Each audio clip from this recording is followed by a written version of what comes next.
Hello everyone and welcome back to the Elder Scrolls Online show, or the ESO show as I'm going to be calling it here on my channel. Before we get started today, I am going to just give you guys a quick recap of the format of the show, because I know that this is the second week I'm doing this and maybe you didn't watch last week or you forgot what the format is going to be. So basically it's going to be a weekly show, and I'm just going to be responding more or less to the Zenimax Online Developer Question of the Week, as well as providing you guys with some new Elder Scrolls Online news and information, both from their Twitter accounts and other places online that I've found them, and then I'll be taking questions from you guys. So that's pretty much it. I know that a lot of people have sent in questions from Facebook and Twitter, and that's really awesome. So we'll get to those at the end of the show. But let's go ahead and take a look at the developer question of the week. So here we go.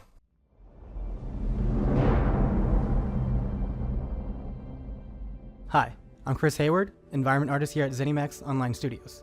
And here is your question of the week. Now imagine you're exploring the worlds of Tamriel, and you stumble across a baby creature. It takes a liking to you. What kind of creature is it, and what do you train it to do? Alright, so this question is actually kind of awesome, and when I watched this yesterday I was really excited to answer this for you guys on the ESO show here today. And I think the baby creature I would stumble upon in Tamriel would be a Gwar. If you guys have played Morrowind, there was a quest in Morrowind a little bit later in the game called like the quest of the white Gwar, or follow the white Gwar, or something like that, and it led you to like this, I think it led you to like this dead body or something. I don't know, I just feel like it'd be really cool to stumble upon a baby Gwar, have him take a liking to me, and then the other part of the question is, what would you train him to do? So I got to thinking, what do I want this Gwar, like what do I want to train this Gwar in? And the only thing I could think of was just, the first thing that came to my mind was awesome magic. Those were like the two words that popped into my head, was awesome magic. And then I said, okay, well for the show I need to be a little bit more specific than this. So I narrowed it down to a couple things, and I realized that it was mostly going to be just like annoying magic. So basically like he would be trained in levitation, water walking, and like destruction spells. So basically if if you pick a fight with me and my Gwar, he's just gonna levitate us up, and then you're gonna be like, oh, well shoot, I better have good marksmanship because I'm not gonna be able to hit you otherwise. He would just be an escape artist because we could just walk across oceans together after we've thrown tons of destruction spells at you. So I don't know, I'm really hoping that this is something like, this is a feature within Elder Scrolls Online that is actually gonna sort of come to fruition. That would be really cool if you could find an actual baby animal or baby creature and sort of like care for it and like have it take a liking to you and maybe train it in some specific way. Maybe this is just a question that they're just trying to have us be a little bit more thought-provoking with, but I have to wonder if maybe this question pertains to something that's in the game. I don't know, we'll find out when the game releases, but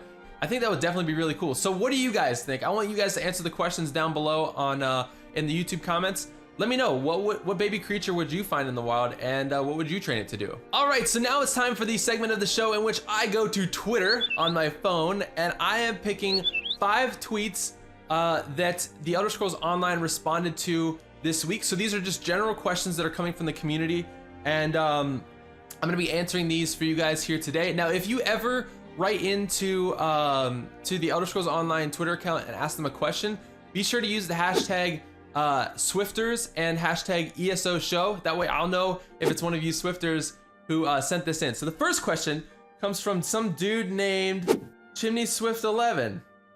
Huh, that's me, sweet. I asked them, I said, will Mournhold be in Elder Scrolls Online? Now, if you guys remember Morrowind, there was an expansion pack for Morrowind called Tribunal, and Tribunal took place in the city of Mournhold, which is the capital of Morrowind. Elder Scrolls Online says, yes, Mournhold, the capital of the Ebonheart Pact, will be in ESO. Yes, love that city. That place was awesome. I'm gonna be spending a lot of time there. I'm hoping there's gonna be a lot of quests there and stuff in the actual game. But I really like that city, and that expansion pack was probably one of my favorites of all time. All right, our next question comes from someone named More Robots. More Robots. More Robots! More! They say, I have ignored all things TES Online since it is not single player. How would you answer my concerns about the franchise being online? Elder Scrolls Online replies, we recommend checking out the latest ESO reviews and footage from Gamescom. They link a post. They say, we hope to see you in Tamriel. So if you guys want to check out that post, I will link that down below in the description. And I know I've seen a lot of comments of people like, oh, I just kind of tuned out. I didn't want to check out Elder Scrolls Online because it is online and everything. From what I've heard so far, and this is something that has definitely put me at ease for sure, because being an Elder Scrolls player, you know, you're used to that single player experience.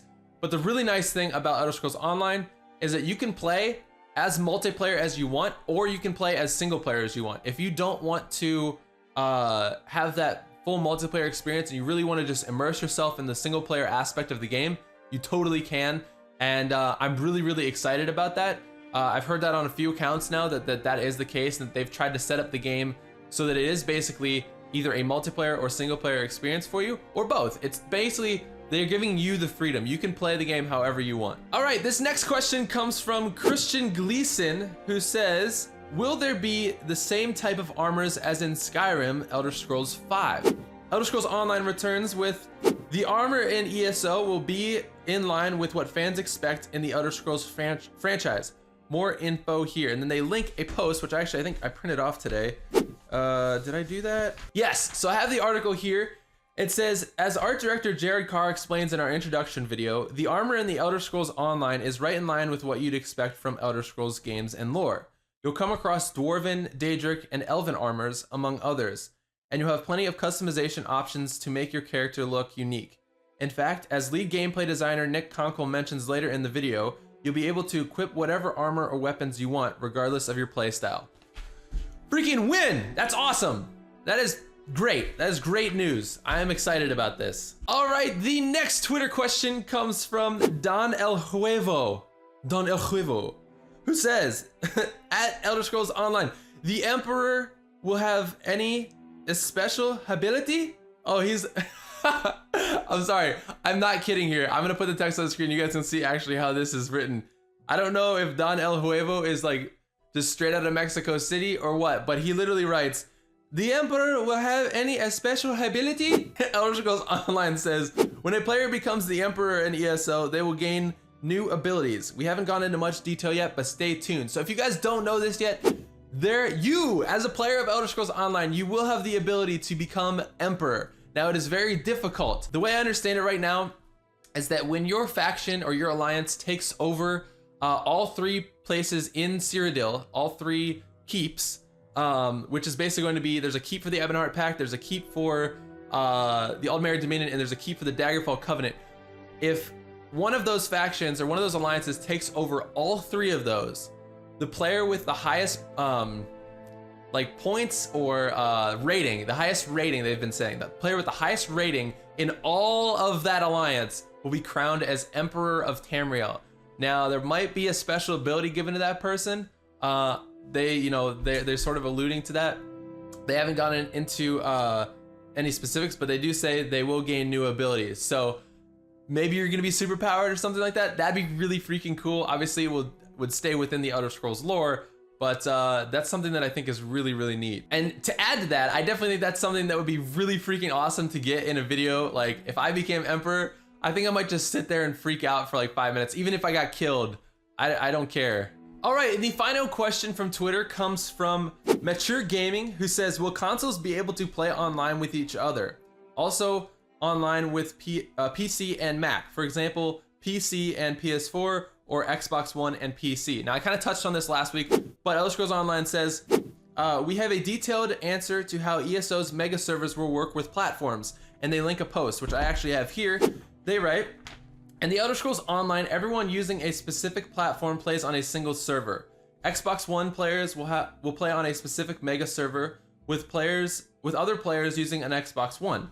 PlayStation 4 players will have a specific mega server dedicated to only those players using a PS4. Our PC, Windows OS, and Mac players will share a mega server. Our mega server technology allows multiple copies of an area to run concurrently, which helps minimize the chances of one location becoming overcrowded. You will also be able to set preferences for these types of people, or for the types of people you want to play with. And the mega server will place like-minded people in the same pockets. You can get more information about the mega server from our introduction video, as well as in Tamriel Foundry's interview with Dan Dunham, Zenimax Online technical director. Okay, so now I'm going to move on to a little bit of news for this week, as well as talking about a topic that I wanted to cover this week just to sort of get this out of the way, and that is the subscription model. So I will be talking about that in just a moment. The first thing I want to say is that PAX Prime was last weekend, and I know Elder Scrolls Online was there with their Elder Scrolls Online food truck and everything. If you guys want to check out more information about what happened at PAX, I will link to their website down below, and you can check out some stuff down there. Also, Elder Scrolls Online just released a brand new contest for the fans. And first of all, I just want to say that the way that Zenimax Online Studios has been approaching their fan interaction with the creation of this game has actually, it's been awesome. One of the things that they're doing that they released this week is a emote creation contest. And if you don't know what an emote is, it's basically a command you can type into the game while you're playing that has your character do a specific action. So for instance, if you did /angry in game, you typed /angry, your character might do a little animation where he's like, "Rah," and is super angry or whatever.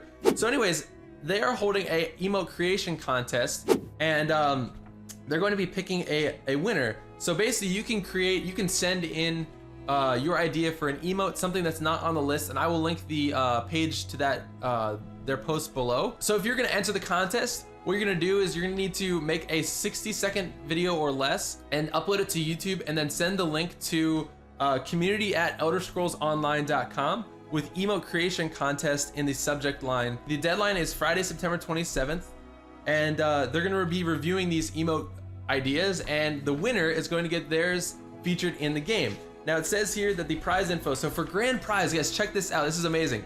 Grand prize, the winning emote will be adapted by our animators and appear in the Elder Scrolls Online. The winner will have the opportunity to collaborate with a member of the ESO animation team to assist with the creation of the emote. An invitation, they will also get an invitation to Elder Scrolls Online beta test, as well as one Elder Scrolls Online poster signed by the development team.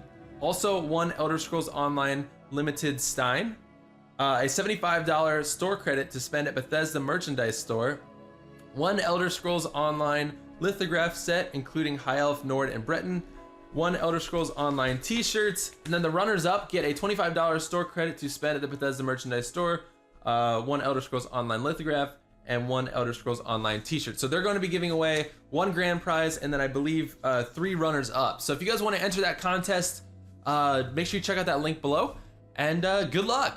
Now, another bit of news that I found this week that was actually something that I haven't really heard talked about all that much. It was an article from GameSpot that talked about Bethesda pushing Microsoft to drop the Xbox Live Gold fee for Elder Scrolls Online. So I will link that article down below as well if you want to read it and check it out for yourself. But basically, good guy Bethesda is trying. They're trying to talk to Microsoft and see if there is any way they can drop the Xbox Live fee so that people playing on consoles can just pay the fee for Elder Scrolls Online, the monthly fee, and they won't have to sort of be double hit with the Xbox Live Gold subscription. Now, the interesting thing about this is I don't really see Microsoft budging at all on this, and nor do I see Sony doing it with their PlayStation Plus service as well. Reason being, they're not gaining anything from that. In fact, they'd probably be losing money on that. The reason these online or these consoles do this is obviously because they have servers to run, and they have databases to maintain with all of your save games and like the cloud system and all of just everything. Everything that goes into it, it's a fee. So while it seems like it's a really unfortunate thing that if you're going to be playing on console, you're going to have to be paying for both your console subscription fee as well as the Elder Scrolls Online subscription fee, both pools of money don't go to each other. They only go, one goes to Microsoft or one goes to Sony and the other goes to Zenimax. And neither of those parties see any of that shared revenue. So for Microsoft to just drop their fee out of the way, then they're not going to see anything from all the people that are going to be playing the Elder Scrolls Online. So the moral of this story, at least, is that Bethesda is trying. I will try and update you guys in later episodes if anything comes out of this, but the article is down below if you want to check it out for yourself. So that leads me into the next topic, and this is kind of the big topic for today, and that is the subscription model. So I announced last week in the comments of the first video, actually I think I even mentioned it in the video itself, that I would be talking about the subscription model today. I'm going to try and keep this very brief, but I'm going to give you my opinions on the Elder Scrolls Online subscription model, and then I'm gonna move on from it because it's old news at this point. I don't want to like rehash it, and what's done is done. So basically the way it's set up is you're gonna have to pay for the game up front, and then you're gonna have a $14.99 monthly subscription fee after that.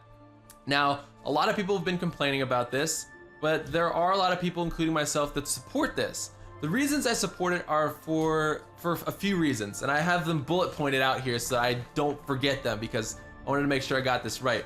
So the first thing is they need money. They need money. They need to fund servers, constant servers. So they're gonna have these huge mega servers with hundreds of thousands of people playing on them at one time. They're gonna have to buy enough RAM and memory and all that stuff to keep these servers running so that you as a player can have the best experience possible. And servers are not cheap. Like, servers are really expensive. So for those people that are going to be playing continuously, you're sort of paying into that server cost in a way, and that's going to allow you to continue playing. So yeah, you're going to have an upfront cost of buying the initial game, but basically, you know, if you want to keep playing the game, you need to sort of, you know, essentially part of that fee is going to be funding servers. Like, there's no getting around that. That's exactly what they're going to be using it for. And without a server, you're not going to be able to play online, and this game is online, so if it's not online, you're not going to, there's no game. There won't be anything to play. The other thing is they need to pay their employees as well. I mean, everyone working there has a family, they have an education, they have their own needs, they have a house, they have bills, everything. They need money. I mean, like, that's just how the world is. They need money, and a subscription fee is a great way to have regular cash flow coming in rather than just an upfront cost of $60 for the game and that's it. So that being said, you might think, well, that would still be a lot of money. Yes, it will still be a lot of money. If it was just a $60 cost, there's gonna be a ton of people playing, it would be a ton of money coming in. However, one thing I think a lot of people forget about is that this game has been in development since 2007. So since 2007, it's 2013 now. So for 6 years, they have had no ROI yet, no return on investment, no profits from this game, nothing. That's 6 years of being basically in the red, money-wise. Like, they're not making any money yet on this game whatsoever. 6 years. Can you imagine working on a project for 6 years and then at the end of 6 years being like, well, I hope we can make all this money back, because if we don't, then we just lost a bunch of money. And that would be really, really stressful. So obviously all these decisions are coming from the Zenimax media company, like, board of directors. I think, well, maybe not that high up, but the suits in the boardroom are definitely the ones that are calling the shots here and saying, okay, well, we're looking at the accounting and we realize that we've been spending money on this game, massive amounts of money, because this game is huge. For 6 years, we haven't seen a dime back yet. We need to at least enact a subscription model to recoup some of this loss, hopefully turn a profit with this game so that we can hopefully propel this game into the future and not just have it die out after a year and continue making new content. And that's another thing. They need the constant cash flow to be putting out updates, patches, continued development, as well as expansion packs and all that stuff. So if the money pool dries up and they have to start laying off employees because they can't pay people anymore, then that means that the constant steady stream of content updates is going to be very, very slow because they're going to be understaffed, or it will be non-existent because they just don't have the means and the budget to pay for those people, because every time you hire somebody, they have a salary, they need to be compensated. So that's the kind of thing where I don't mind paying a subscription fee, because I know down the road I'm paying, first of all, I'm paying for multiple things. I'm paying for a server, I'm paying to help them continue making new game content, updating the game, and so on and so forth. The list goes on and on. The other thing, and this is a big issue that I have, is that having a subscription-based model, and I hope I don't offend any of you by saying this, but it keeps all of the free-to-play noobs out of a game like this, and all of the annoying little kids that just go in there to troll people or don't know what they're doing. I see this as a really positive thing for the people that like to roleplay these types of games, because it allows you to get a lot more immersed into the world without being disturbed or bothered or irritated by 6-year-olds constantly. Now, I'm not hating on you 6-year-olds. I don't want you guys to get the wrong idea here, but I'm just saying, with a very low level of maturity, sometimes you see that translating into specific games. I think Call of Duty is kind of one of those. It's sort of overtaken by a very young and just troll savvy, annoying audience, and they ended up just sort of ruining that game in a way. And so I think a subscription-based model, making it so that not everyone can have access to it, even though they would like to have everyone have access to it. It sort of weeds out the riffraff, I guess. And for those more mature players, those who have jobs or gaming is just your hobby, and you have a job yourself and you can pay this monthly fee, then this game is for you. And I think that probably in some sense, I know I'm not the only one that agrees with this theory, but I think a lot of people like that because they know that they'll get a much better experience by sort of ridding the game of free-to-play noobs. So that's just my take on the situation. I don't want to talk about this anymore because this is something that I think that is just over talked about at this point. But don't just hate on the game because you can't afford it. That's no reason to hate on something. I know a lot of people sit in their homes and they watch videos like this and they're like, oh, this is so stupid. Like, I hate this game now. I hate Elder Scrolls because I can't pay to play it. Like, just play more Skyrim. Like, you don't have to hate on Elder Scrolls Online just because you can't afford it. And if you want to play it, go get a job. Like, do something so you can make money. Where there's a will, there's a way. Go get them. Tiger, you can do it. I believe in you. The last bit of news that I forgot to touch on was that new beta invites were released this week on September 4th. So check your emails. You may have gotten a beta invite.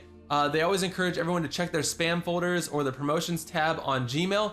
You may be one of the lucky few that got into a new beta invite this week. So make sure you guys check your emails. And if you did, congratulations and have fun. All right, so now we're on to the last portion of the show, and that is Twitter and Facebook questions from you guys, you Swifters, my wonderful audience out there. And the first question comes from @PoeJoey, who says, will you be playing solo the whole time, or are you planning on playing with any other YouTubers or something? So to answer your question, I think I'm gonna definitely be doing both. First of all, I will be playing a lot just on my own, not recording because I wanna enjoy the game that way. But I will also probably be doing hopefully a full single player solo series, as well as just a bunch of really awesome multiplayer videos as well. I have a bunch of friends already that I've talked to that we're going to be playing together, so it's gonna be a whole heck of a lot of fun. The next question comes from @Gabrick101, who says, #ESO show, what race will you be playing as? And I have not released this information yet, but I will be playing as a Nord. That's right, I will be part of the Ebonheart Pact. I have always played a Nord, not just since from Skyrim. When I started playing Morrowind years ago, back in like 2006, I know it came out much earlier than that, but I didn't start playing it until 2006. I was a Nord and I always played a Nord. And so I thought, nah, I'm not gonna change things up much for Elder Scrolls Online, at least in my race. I think I'm gonna definitely be using a different play style than what you guys are probably used to seeing me play in like Skyrim or something like that. But I'm gonna be playing as a Nord, so that's really exciting. And if you're part of the Ebonheart Pact, go Ebonheart Pact. That's all I have to say. I don't really have like a war cry or anything yet. If you're part of the Ebonheart Pact too, let me know down in the comment section below. All right, so this tweet comes from @CJSteph, who says, in the new ESO series, will the Swifter family have a chance to play with you? Love your vids, #ESO show. So Steph, yes, you Swifters will have a chance to play with me. I haven't figured out exactly how yet. I may be making sort of a fan base guild, but I don't exactly know how that's going to work yet. I don't even know how that's going to be set up in game either. I haven't really had a chance to have that much hands-on time with it, other than what I played at E3. When that comes closer to launch and they reveal more information about those types of things, then yeah, I'll update you guys and give you more information. But by no means do I want to discourage any of you guys to join up and go, you know, dungeoning with me or questing or something like that. So yeah, that'll be a lot of fun. All right, the next Twitter question comes from @ProceedGamer, who says, where are you going to go for that nostalgic feeling? Mine would have to be Balmora from Morrowind, #ESO show. Now, I haven't heard any news yet that Balmora will be in the game. I'm really hoping that it is, and I'm assuming that it will be as well, just because of the fact that Balmora was a huge town in Morrowind on the island of Vardenfell. So for me though, for that nostalgic feeling, I think I kind of already answered at the beginning of this episode, and that's Mournhold. I really want to go to Mournhold, which I do know is going to be in the game. And I want to get that sort of nostalgic feeling again and walk around Mournhold. And really, I mean, honestly, for nostalgia, for me, it's really anything within Morrowind, to be honest with you guys. Skyrim was so recent, Skyrim was so recent that it hasn't like, it doesn't have that nostalgic like, oh, long ago feeling like Morrowind does for me. So being that I'm going to be starting in the Ebonheart Pact, I will have access to Skyrim, Blackmarsh, and Morrowind. So I'm definitely going to be getting that nostalgic feeling in Morrowind for sure. All right, and here's our last question for this week from you guys. And this one comes from @LittleJ05181, who says, #ESO, are the same towns going to be in the new game, or are they adding completely new places? So yeah, a lot of towns are actually going to be the same from what I understand, but they're also going to have a lot of new places as well. I will include another link down below to the Elder Scrolls Wiki, which has a list of basically confirmed locations in Elder Scrolls Online. And there's actually a long list of a lot of new places that I haven't even heard of. So right now there will be cities that and towns that you're familiar with, but there's also gonna be a lot of new places that we've never explored before, which to me is really freaking exciting. So yeah, thank you guys so much for sending in your questions. I hope that you enjoyed this week's episode of the ESO show. If you have questions for me for next week, please be sure to hit me up on Twitter @ChimneySwift11 and on Facebook, which is facebook.com/ChimneySwift11MC. And if you have a question specifically for this show that you want to get featured on this show, please be sure to use the hashtag ESO show. That is the easiest way for me to find your questions and the easiest way for me to answer them as well. So thank you guys so much for watching. I hope you enjoyed, and I will see you guys next week for another episode. Talk to you later. Peace.